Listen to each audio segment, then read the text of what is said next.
자, 오늘은 수익과 비용에 대해서 들어갑니다. 수익과 비용. 단기에 속하는 수익이나 비용 중에서 결산시까지 미수액 또는 미지급액이 상태에 있음을 경우에는 예상하며 수익이나 비용에 가산하는 것이 손익의 예상이라고 한다. 이렇게 나왔습니다. 자, 그래서 기업 회계 기준에 및 회계 간섭에는 우리가 뭐라고 나와 있습니까? 거기에 측면에서는 비용 및 수익의 인식은 발생주의 원칙으로 이해하고 수익 및 비용의 예상은 단기 비용인 완료되었으나 결산일까지 수입되지 않았거나 지급되지 않은 비용도 단기 수익과 비용으로 인식되어야 한다는 취지이다. 그러므로 결산일 수익의 비용 계정을 정산하여 손익을 예상하는 것이다. 그래서 수익과 비용의 예상이라고 하는 것은 과거를 얘기하는 거예요. 이해가십니까? 그래서 우리가 예상 옆에다가 뭐라고 적느냐? 발생과 똑같은 말입니다. 자, 그래서 수익과 비용은 어떤 걸 얘기하는 거냐? 과거에서는요. 여러분들 미수수익이요. 자, 미수수익이라고 하는 것은 수익의 발생, 그 다음에 수익의 예상이라고 얘기합니다. 그 다음에 미지급 비용이라고 하는 것은 우리가 비용의 예상이라고 하고, 그 다음에 비용의 우리가 발생이라고 합니다. 발생부터 적을게요. 발생 적고 비용의 예상, 이렇게 똑같은 겁니다. 그러니까 여러분들이 미수 수익과 미지급 비용은 수익의 발생이냐, 미지급 비용은 비용의 발생이냐, 그래서 과거를 얘기하는 거예요. 그래서 미수 수익은 아직 받지 못한 수익을 우리가 미수 수익이라고 하죠. 미지급 비용이라고 하는 것은 아직 받지 못한 수익을 미지급 비용이라고 얘기합니다. 자, 그래서 요거는 과거기 때문에 자산처리법, 비용처리법이 없어요. 자, 그래서 보시게 되면 수익의 예상, 미수수익의 계상이라고 했죠. 수익의 예상은요, 수익의 발생과 똑같은 말입니다. 여기다가 맞추면 수익의 발생과 똑같은 말이에요. 그 다음에 비용의 예상은요, 우리가 비용의 발생과 똑같은 말입니다.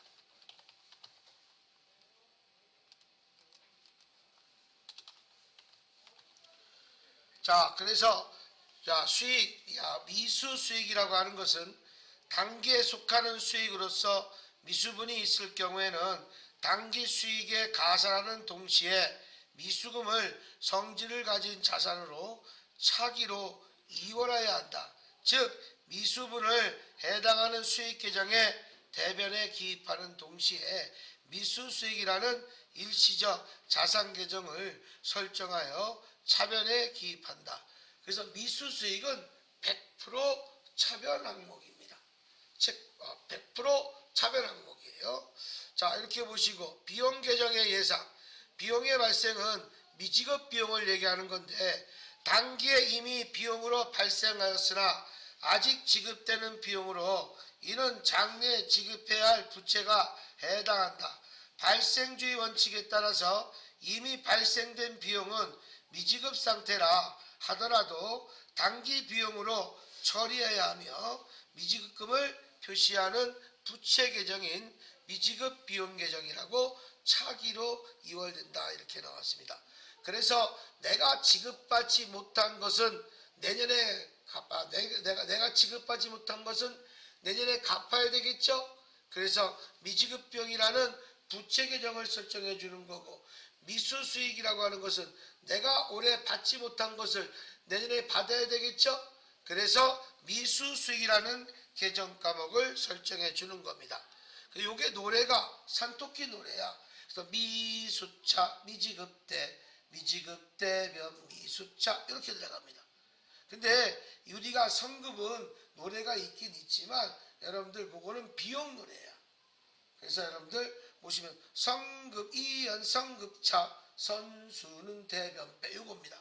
요거는 여러분들 뭐 좀 하고 뭐 좀 거시기 하고. 자, 그다음 미수수익 거 여기 보겠습니다. 예제 1번 거. 다음 자를 이용하여 정기예금에 대한 단기분 경과이자를 회계 처리하시오. 이렇게 나왔습니다. 자, 그러면 여기 이자가 나왔어요. 과거분은 항상 이자 공식이 있죠. 이자 공식은 원금 곱하기 이율 곱하기 기간입니다. 여기에서 항상 중요한 것은 뭐냐? 이율은 항상 연이율이에요. 왜? 우리 시험 볼 때는 항상 연이율입니다. 앞에가 1년치 1이기 때문에 뒤에는 기간이 항상 개월로 나와요. 그래서 나누기가 항상 12로 나눠주는 방법이 제일 많이 나오고 시험 문제도 이런 식으로 이루어집니다. 자, 그러면 여기에서 먼저 예금의 이자가 얼마예요? 3억이죠. 3억에다가 곱하기 이율이 몇 프로예요? 이율이 몇 프로야? 연 2%예요. 거기다가 곱하기 기간이 며칠입니까? 지금 9월 1일부터 8월 31일입니다. 여러분들이 봤을 때 이렇게 봤을 때 자, 내가 여기를 12월 31일을 봤습니다. 자, 여기가 9월이고 그럼 9월이라고 봅시다. 그래서 여기는 12월 31일이고요. 자, 여기는 결산 12월 31일이고 그럼 만기는 내년 8월 31일이네요. 그렇죠? 이렇게 따져주는 거나 마찬가지입니다. 자, 그러시면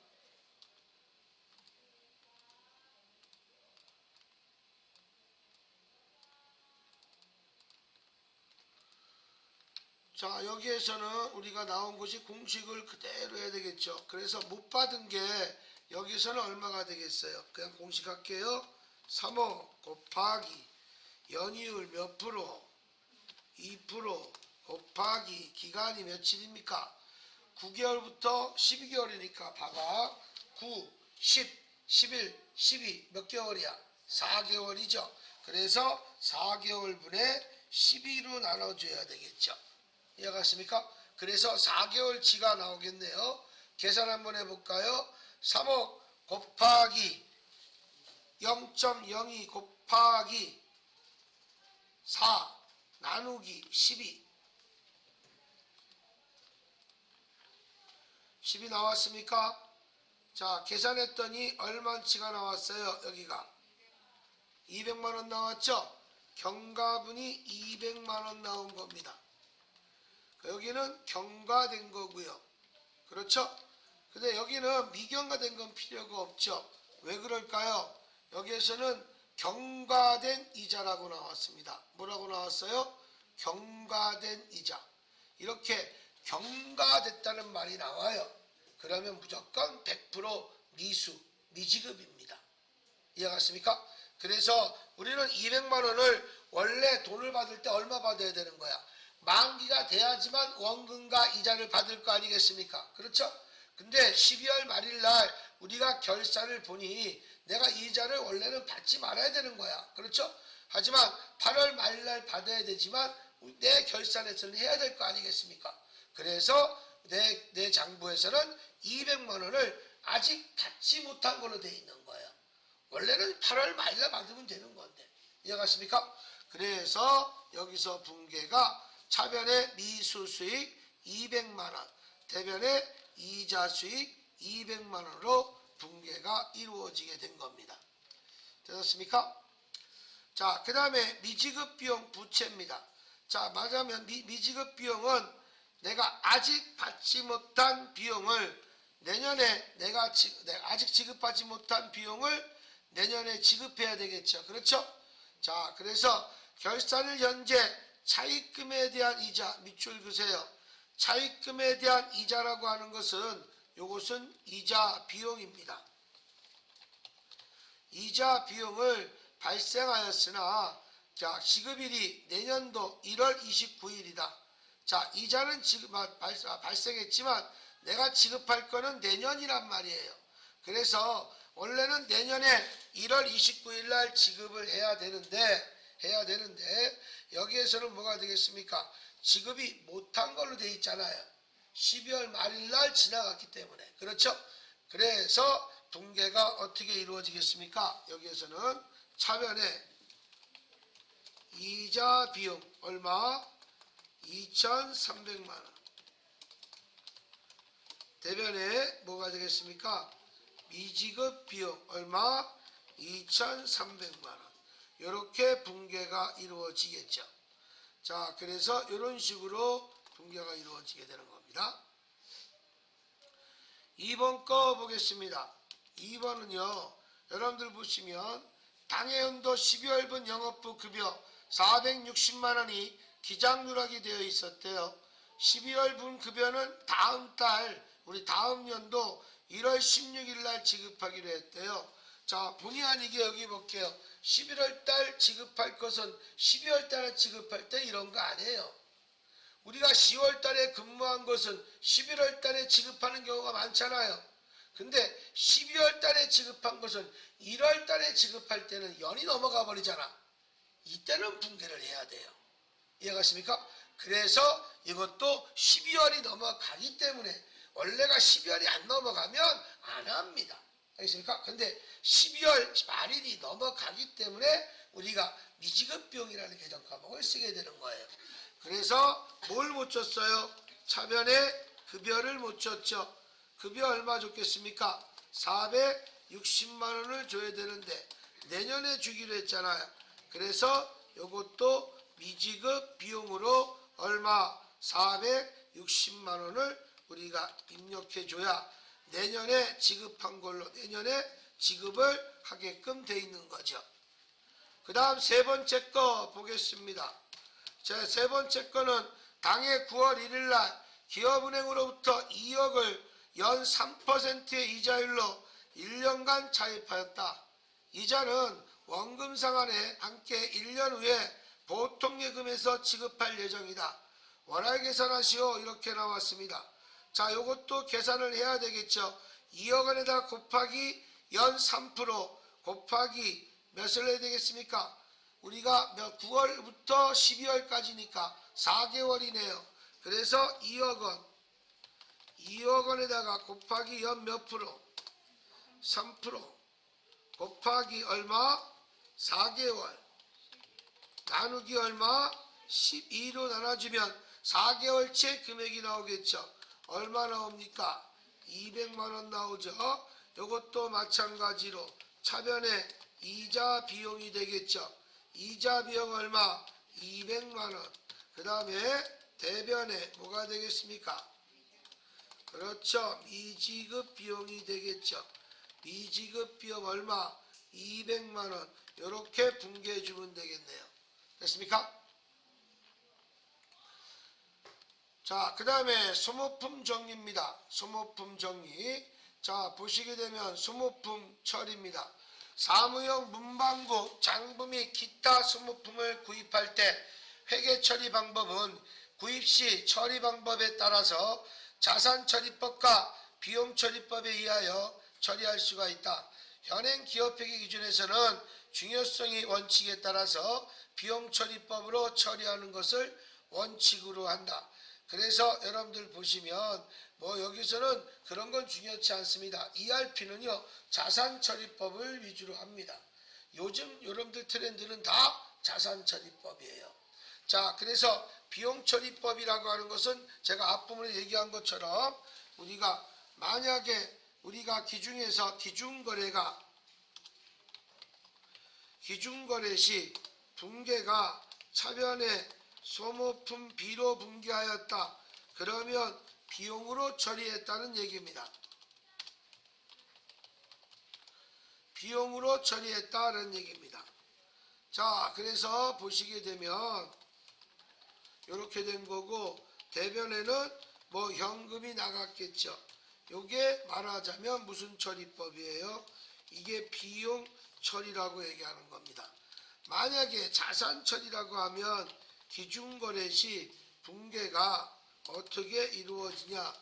차변에 소모품 자산으로 처리합니다. 이렇게. 자, 그래서 이루어지는 거고 자산으로 얼마 이루어지게 되겠죠. 그 다음에 대변에 현금이라고 치겠죠. 현금 쳐서 이렇게 나오겠네요. 자, 그래서 요거는 자산처리라고 얘기합니다. 자, 그러면 요것이 여러분들이 이렇게 이루어진 것 갖고 얘기해 주시는 겁니다. 자, 그러면 예제 1번 거 보겠습니다. 요거 거꾸로 써야 되겠네. 여기가 비용 처리니까 요거를 거꾸로 쓸게요. 이게 낫겠습니다. 그리고 요쪽이 비용 처리법으로 이렇게 묶어서 들어가는 게 좋을 것 같습니다. 자, 이렇게 가시면 될 것 같아요. 자, 그러면 여기는 위에 거는 자산처리법이니까 자산처리법에 비추어서 할 거고 이렇게 맞춰서 제가 하겠습니다. 1번 소모품 계정에 계산되고 있는 금액 얼마? 170만원 중에서 미사용액은 69만원이며 사용액은 모두 공장에서 사용했다고 했습니다. 공장에 사용한 것은 소모품비가 500번대로 들어가는 거예요. 자, 그래서 여기에서는요 자산으로 처리했기 때문에 여러분들이 꼭 아실 것은 여기에서 자, 자산처리법이라고 하는 것은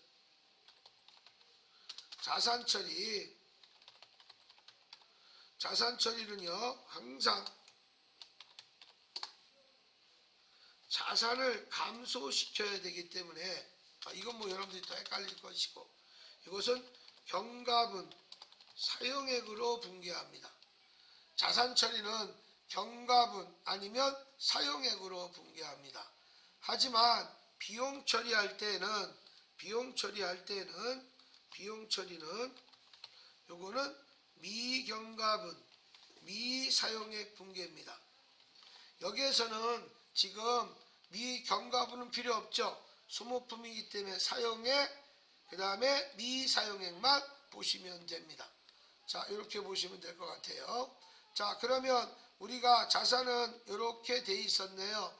얼마로? 170만원으로 분개가 됐었고 현금에 170만원으로 분개가 돼 있다고 가정합시다.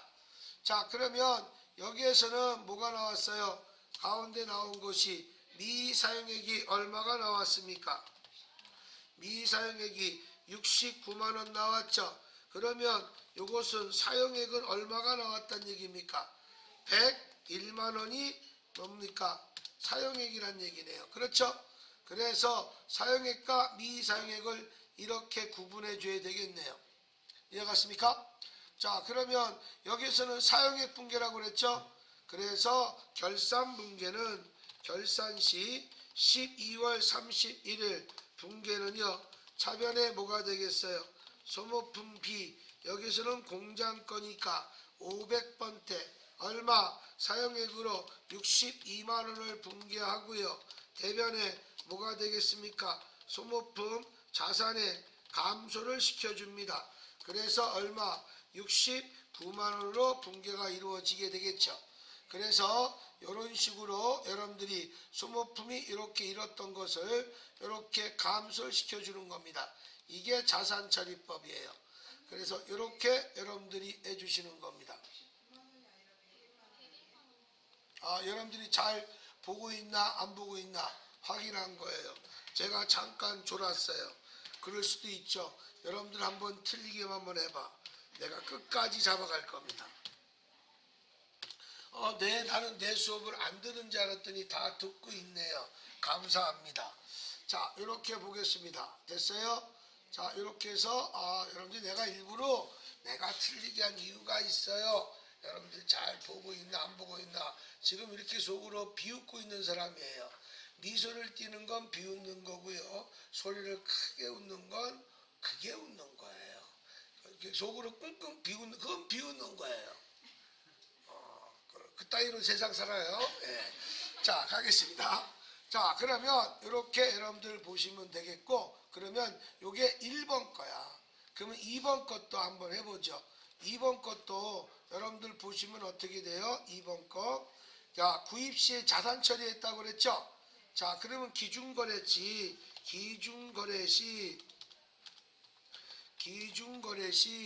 차변에 뭘로 분개했을까? 소모품으로 뭘로 자산의 증가가 됐었잖아요. 얼마입니까? 120만원. 그 다음에 대변에 그냥 현금으로 할게요. 얼마? 120만원. 이렇게 분계가 됐네요. 그렇죠? 그런데 여기서는 뭐가 되겠습니까? 요거는 우리가 결산 분계되는 거죠? 결산 시 12월 31일 분계는 어떻게 되겠어요? 자변의 소모품비. 여기 비는 뭐야? 영업부니까 판관비가 되겠죠. 그렇죠? 여기도 마찬가지로 사용액을 분계한다고 그랬죠? 근데 사용액이 아예 노골적으로 42만원이 나왔네요. 그렇죠? 그러면 대변의 소모품 얼마? 소모품 얼마? 요거는 자산의 감소가 되겠죠. 얼마? 42만원. 요렇게 분계해 주면 되겠죠. 요번엔 안 틀렸지요? 감사합니다. 내가 꼭 감시받는 느낌이 들어서요. 그래서 이렇게 여러분들 보시면 이렇게 상계 처리가 되는 겁니다. 아니 잘하셨어. 왜냐면 내가 깜빡했어. 그럴 수도 있는 거지. 나도 사람인지라. 이해가십니까? 때리지 말아요. 자, 이번에는 비용처리법입니다. 이거는 이제 여러분들 자산처리법으로 우리가 이렇게 여러분들 이루어지게 된 겁니다. 이해갔습니까? 자, 비용처리법은 이번에는 소모품 비로 분계한 거예요. 그런데 소모품 비로 얼마 분계했는지 몰라요. 그런데 여기는 아예 노골적으로 뭐가 나왔죠? 미사용액이 나왔나요? 사용액이 나왔나요? 미사용액이 20만원 나왔어요. 한번 결과를 볼까요? 그랬더니 결산 시 우리가 분계를 하려니까 어떻게 나왔습니까? 이번에는 우리가 비용처리법은 미사용액 분계라고 그랬죠? 그래서 소모품 B가 무슨 변에 가겠습니까? 대변에 가겠죠? 그럼 여기는 자산에 어떻게 되는 거야? 증가를 시켜주는 거예요. 그래서 미사용액이 나왔으니까 사용액이 안 나와도 상관없는 거죠. 그렇죠? 원래 여기는 여러분들 얼마 처리된 건데? 나왔네. 50만원 나왔네요. 그렇죠? 그래 안 그래? 나왔죠? 여기서 얼마? 20만원만 우리가 미사용액으로 분계해 주면 되겠네요. 그렇죠? 그 대변의 소모품 B 여기가 얼마? 20만원 이렇게 분계해 주면 되겠습니다. 됐습니까? 자, 이렇게 해서 이것도 마찬가지로 이런 식으로 소모품 B 이걸 어떻게 비용의 소멸로 만들어서 미사용액을 분계가 된 겁니다. 됐습니까? 그래서 제가 얘기했죠. 소모품 B는 네 글자야. 네 글자가 네 글자를 갔어. 그러면 미사용액 분계. 세 글자가 세 글자가 갔어. 사용액 분계. 이렇게 보시면 될 것 같습니다. 4번 문제 것도 보겠습니다. 소모품 B 얼마 나왔습니까? 여기에서는요. 자, 기준거래 시 분계가 여기에서는 어떻게 이루어졌나요? 기준거래 시 얼마? 20만원인가? 예, 20만원이 우리가 분계가 이루어졌습니다. 그런데 여기에서는 뭐가 나왔나요? 미사용액이 나왔네요. 그렇죠? 미사용액이 얼마 나왔습니까? 12만원이 나왔네요. 그러면 당연히 사용액은 얼마가 나오겠습니까? 예, 사용액은 8만원이 되겠네요. 근데 사용액은 필요 있어 없어? 없어. 결산 시 우리가 분계 12월 31일 날 분계는 어떻게 하면 되겠어요? 여기서는 미사용만 분계하면 되겠죠. 그 차변에 자산의 증가가 이루어지고 얼마? 12만원 분계해 주고요. 대변에 뭐가 되겠습니까? 소모품 B가 되겠죠. 그래서 얼마? 12만원 이렇게 분계해 주면 되겠네요. 요것도 마찬가지로 이렇게 우리 소모품 B 이렇게 나왔던 것을 소모품 B로 그대로 상계 처리해서 없애준 겁니다. 이해갔습니까? 자, 이렇게 해서 여러분들이 분계가 이루어진 겁니다. 됐죠? 자, 이런 식으로 가시고요. 자, 그 다음에 퇴직급여 충당부채입니다. 요 퇴직급여 충당부채는 원래 실기에서 할 때는요, 요것이 결산자료 입력에 직접 입력하면 돼요. 결산자료 입력에 툴바 기능을 이용하여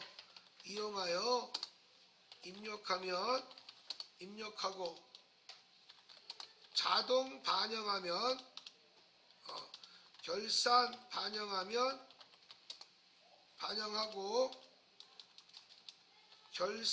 반영하고 점표 추가하면 왜 이래요? 점표 추가하면 자동으로 일반 점표에 일반 점표에 자동으로 입력된다.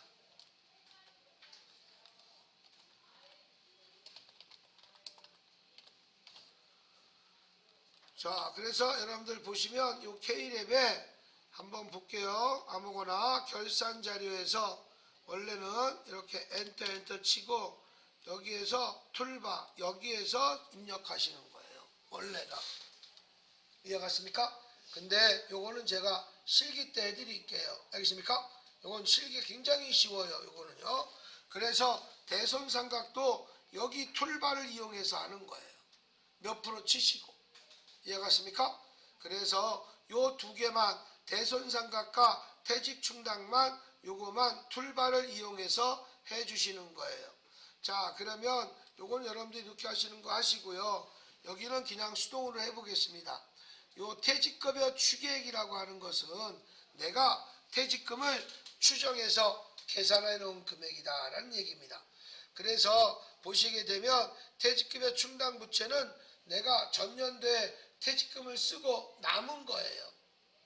그런데 이 문제는 어떻게 읽어야 되겠습니까? 12월 31일 날 임직원에 대한 퇴직급여 추계액 100%를 설정했다고 나왔어요. 만약에 시험 문제에서 80%를 설정했다 그러면 1000만원 곱하기 80%예요.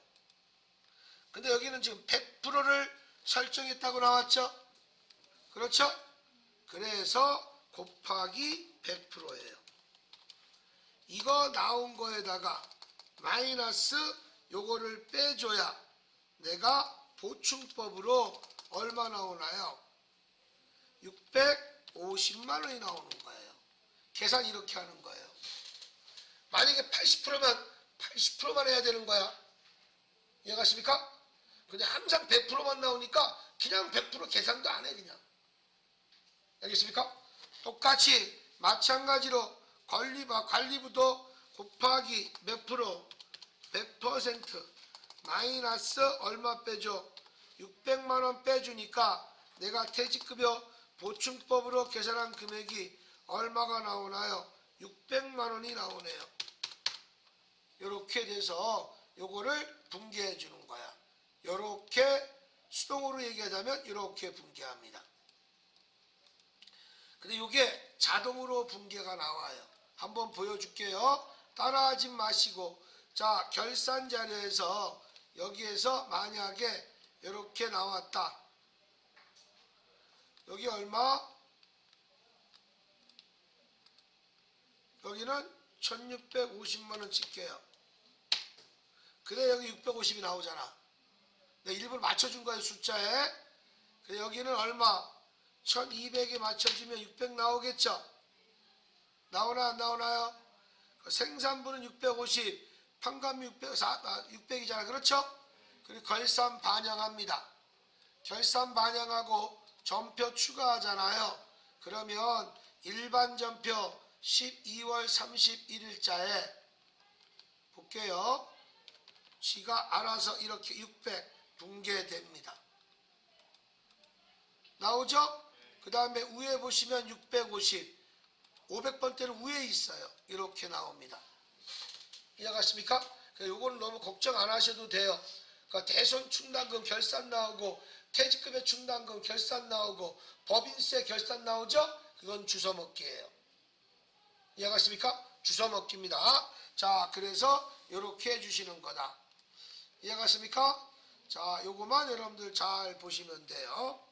그 다음에 요거는 그래서 자동으로 나온 것이고, 외화 자손 외환평가입니다. 요거는 1번, 2번, 3번은요 해주시는데, 외환평가에서 중요한 건 있어요.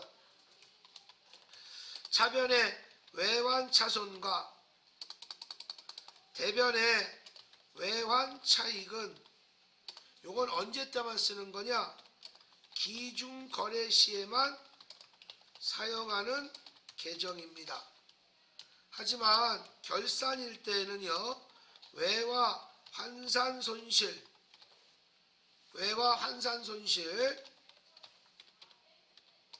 그 다음에 대변의 외화 환산 이익, 요걸 쓰는 거예요.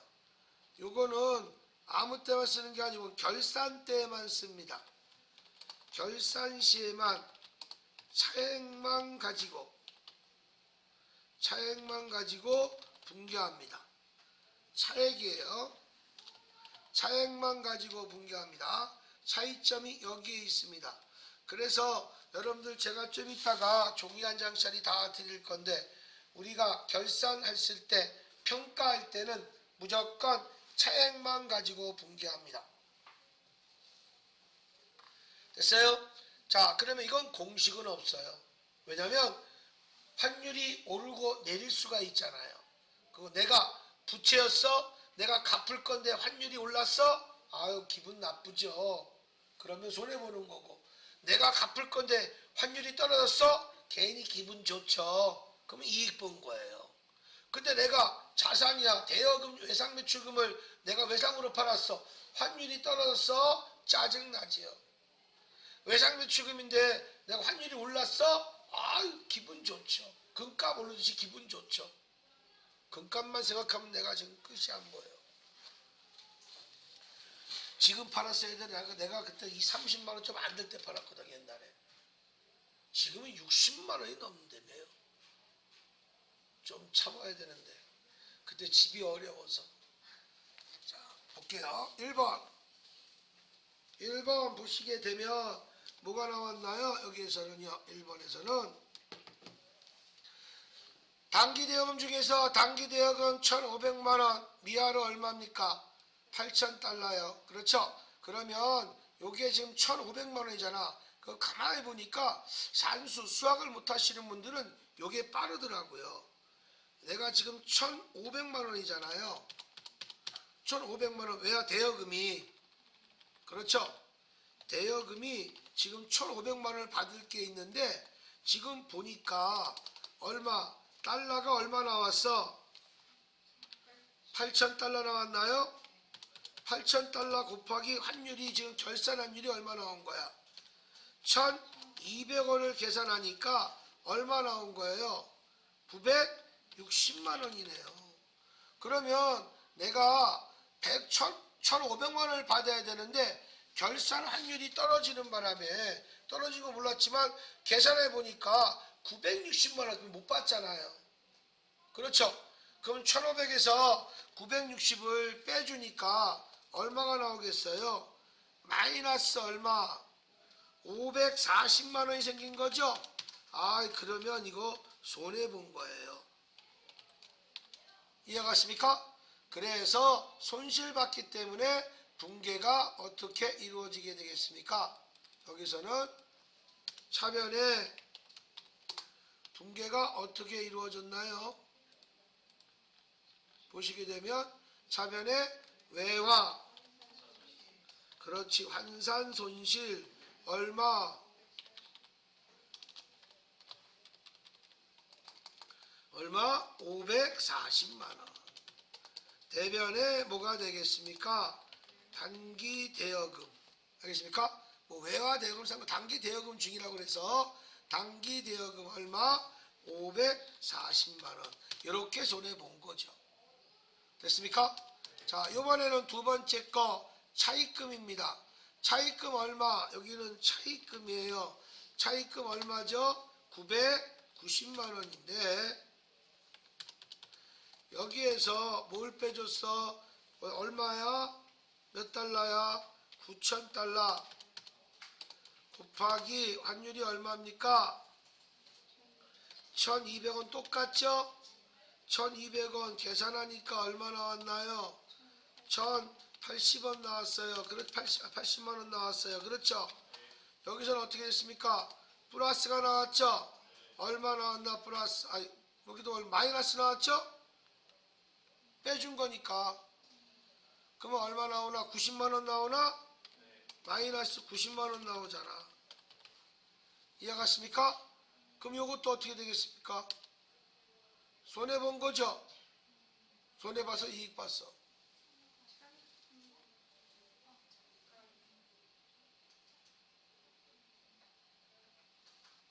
이거는 플러스가 나왔죠, 이거는. 그죠? 예. 이거 빼준 거니까. 요거는 마이너스가 나왔고. 그 많이 중요한 건 아니야. 여러분들이 봤을 때 차변의 분기가 어떻게 되겠습니까? 외화 환산 손실. 이게 나와야 되겠네. 그죠? 자, 외화 환산 손실 얼마? 90만원. 그 다음에 당기 뭐예요? 여기는 차입금이 되겠죠? 차입금 얼마? 90만원. 이렇게 분계가 되겠네요. 됐습니까? 이거는 공식이 아니야. 외우시는 게 아닙니다. 알겠습니까? 자, 이렇게 가시는 거고, 세 번째 거, 이번엔 단기 대여금이에요. 자, 대여금 얼마? 900만원짜리였어요. 그런데 우리가 환율로 얼마? 9,000달러 곱하기 얼마가 되겠습니까? 1,200원이네요. 그렇죠? 계산하니까 얼마입니까? 1,080만원인데 위하고 똑같죠? 근데 여기도 얼마 나왔어? 마이너스 90만원 나왔죠? 근데 여기는 이익이죠? 왜? 여기는 대여금이니까. 자산이니까. 내가 900만원 받을 게 있는데 얼마 받아야 되겠어? 1,080만원 받은 거 아니야? 그렇죠? 그래서 여기는 이득 본 거죠. 차변의 단기 대여금 얼마?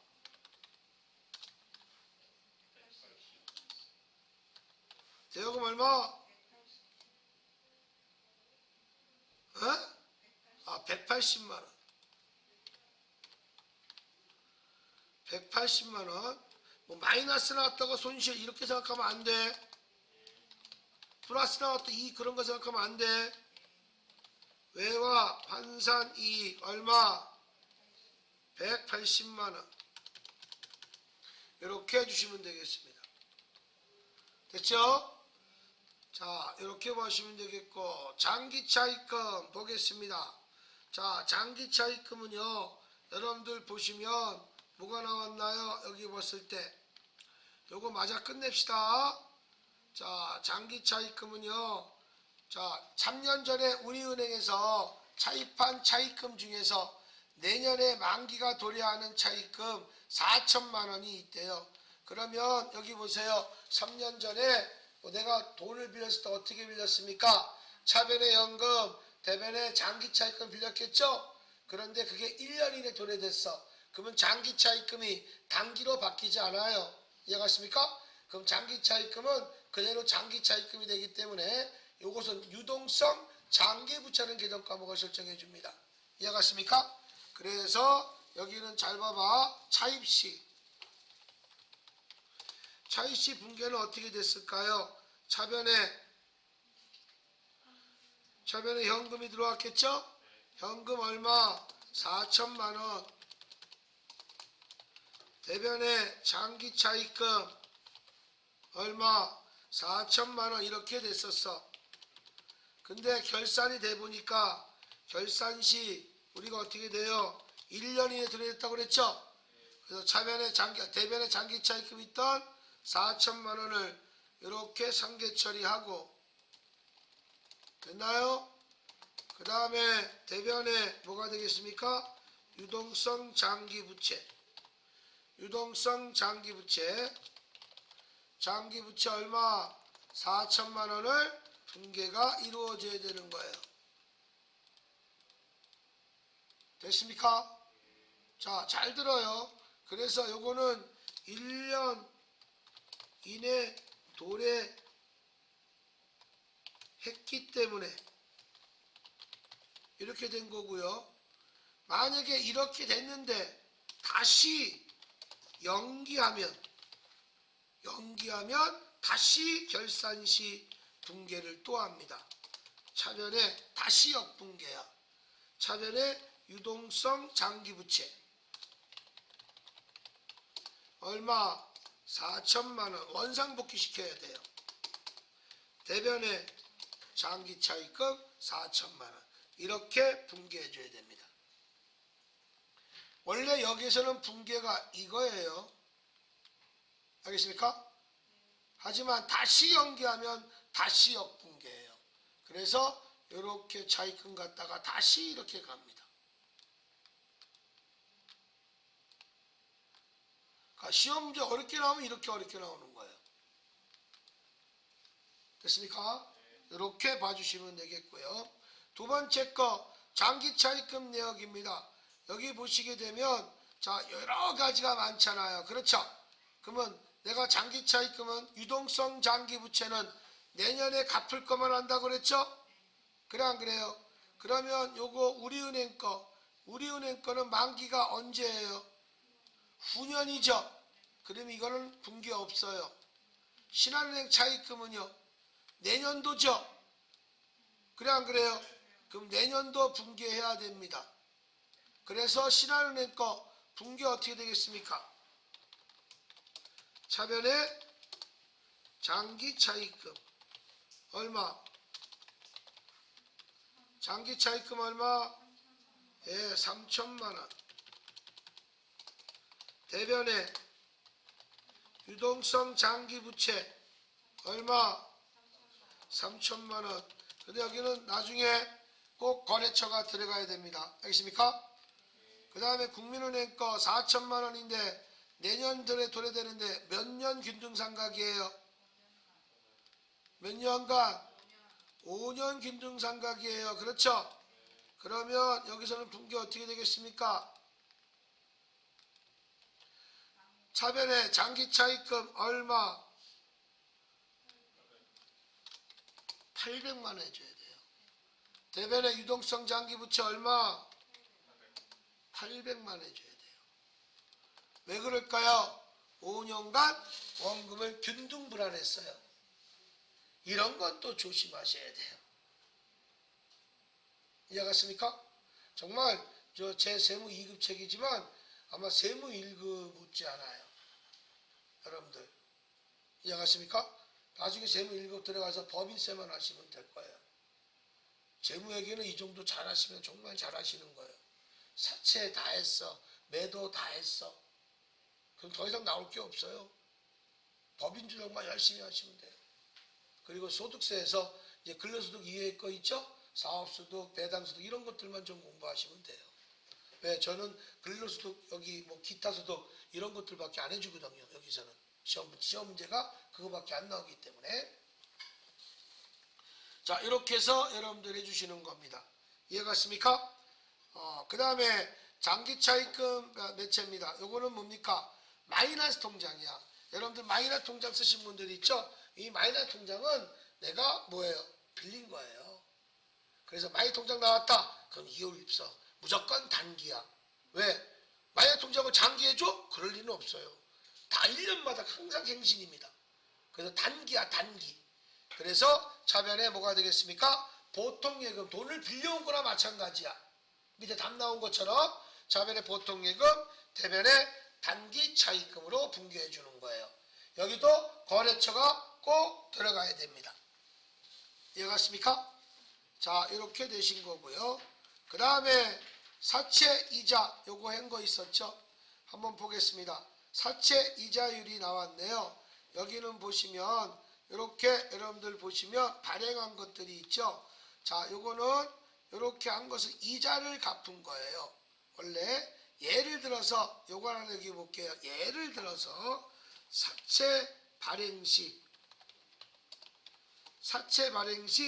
차변에 보통예금으로 요게 500이라고 보자. 500에다 계산 좀 해줘요. 그러면 대변에는 사채 500만 원이야. 액면가야. 요거 액면가를 항상 발행하는 거예요. 알겠습니까? 그런데 사채 할인 발행 자금이 얼마 있었냐면 여기 나온 것처럼 할인 발행 자금이 45만 2,500 이렇게 나왔어요. 자, 500만 원에서 이거 좀 빼주세요. 500만 원에서 이거 좀 빼주세요.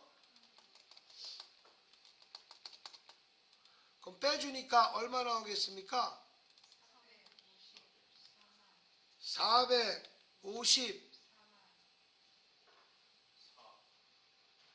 54만 9천 746원? 요렇게 발행을 했던 거예요. 이해가십니까? 요렇게 발행했던 건데 요것을 발행된 사채 이자 비용을 어떻게 회계 처리하시오 이렇게 나왔습니다. 이해갔습니까? 됐나? 자, 그래서 여러분들이 계산을 우리가 해준 건데 이렇게 나왔다고 볼게요. 가정할게요. 사채 할인 발행 자금을 갚아가는 거야. 이렇게 계산해서. 그래서 얼마 여기에는 30만 원이 액면 이자가 나왔다고 그랬죠? 그래 안 그래요? 원래는 액면 요거 이 사채 이자율이 요거 잠깐 여기 좀 볼까요? 우리 사채 이거 했었어 안 했었어? 했었죠? 이해갔습니까? 그 내가 요거 452만 원 45만 2천 원을 어떻게 된 거야? 여기 사채 할인 발행 자금이 얼마 생겼다고 그랬어? 15만 254원 나왔다고 그랬죠? 그래서 분계를 이렇게 바꿔 요거를 상계처에서 없애주는 거야. 이해갔습니까? 됐어요? 그래서 우리가 이자 비용이 가고 여기에 대한 원금 있죠? 원금은 보통 예금으로 나가는 거. 현금이건 보통 예금이건. 그래서 30만 원을 뺀 나머지만 사채 할인 발행 자금이 된 거야. 이해갔습니까? 됐어요? 그래서 이렇게 갚아가는 거예요. 요거는 조금 어순이 있냐면 뭐냐면 그 금액에다 곱한 게 45만 254원이 나와야 되는데 우리가 지금 그것까지 곱하지 못할 것 같아요. 알겠습니까? 요거는 좀 취소. 계산하는 게 이렇게 나오면 안 돼요. 자, 그래서 우리가 나온 것이 이렇게 이자율이 나왔다 해서 이렇게 배분해서 우리가 계산해 준 겁니다. 이해갔습니까? 자, 그 다음에 법인세 나왔어요. 자, 법인세 나와서 결산이 끝나는데 요 법인세는요.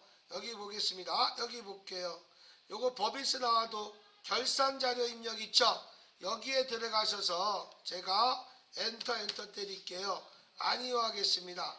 보시면 맨 밑에 법인세가 여기 선납세금이 650이 나왔다 봅시다. 얼마 나왔어요? 650이 여기 나왔습니다. 자, 그런데 보시면 여기에서 나온 것이 지금 법인세가 얼마 나왔었어? 2,140이죠? 요걸 바꿀게. 요거를 650이 얼마 나왔다고 그럴까? 아까 요거 650이죠? 요게 650이 나왔다고 가정하겠습니다. 이해갔습니까?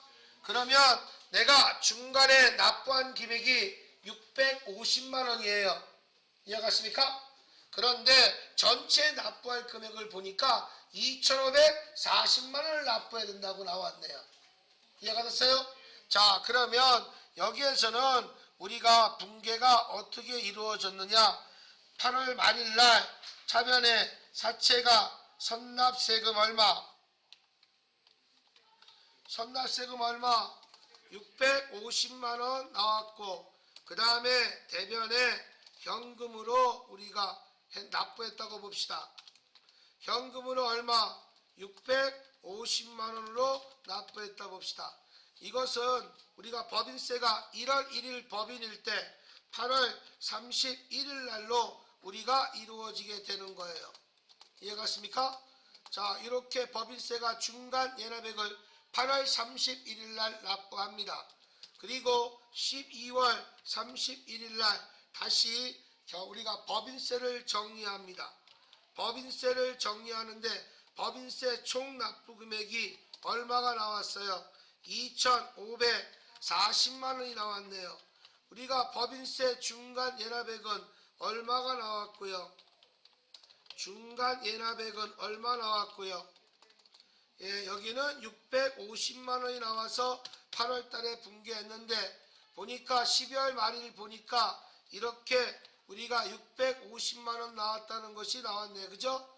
그러면 정리할 때 법인세 정리할 때는 분개가 어떻게 되겠습니까?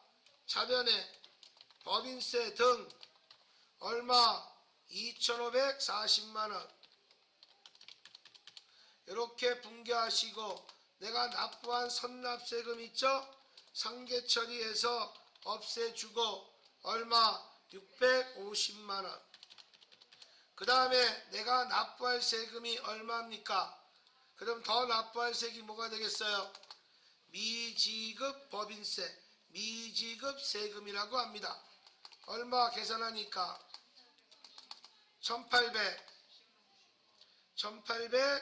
1850만 원 이렇게 나오네요. 그렇죠? 이렇게 맞나요? 1890만 원 이렇게 나온 거네요. 그렇죠? 그리고 나서 만약에 다음 연도 내가 법인세를 납부하면 어떻게 되겠습니까? 내년도 3월 31일 납부하는 거죠? 그래서 차변에 뭐가 되겠습니까? 미지급 세금 얼마? 미지급 세금 얼마? 1890만 원. 대변에 뭐 현금을 납부했다. 그럼 현금 얼마?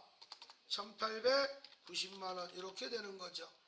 하지만 우리는 요건 분개를 안 하니까 여기만 분개해 주면 되는 겁니다. 요거만 분개해 주면 되는 거예요. 이해가십니까?